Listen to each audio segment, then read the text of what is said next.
New voter registration bill signed into law has several grassroots groups and Tennessee's NAACP pushing back with a lawsuit. If groups don't follow new guidelines, they could be slapped with a $10,000 fine. News Channel 5's Brandon Marshall spoke with one woman passionately upset. Table.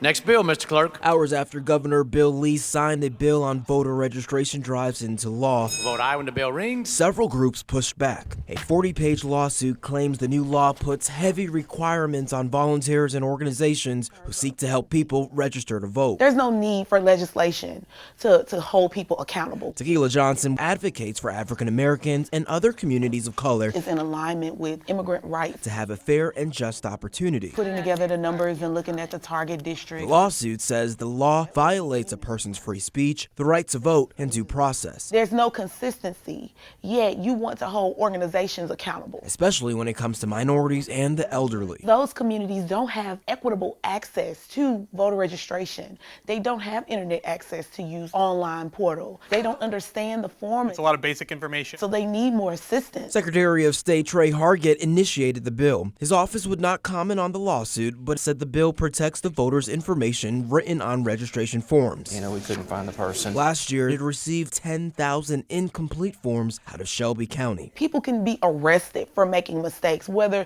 knowingly, intentionally or not. The fact that people can be arrested and charged with a misdemeanor that carries the same weight as assault is wrong. Johnson says the bigger picture is not the law itself, but Hargett's intention to oppress people's rights. It doesn't matter what legislation they pass. We're not going to stop until we have access to our rights as citizens to vote. Brandon Marshall, And that goes for everyone. News Channel 5. Now that new law won't go into effect until October, groups say until then, volunteers will continue to hold voter registration drives.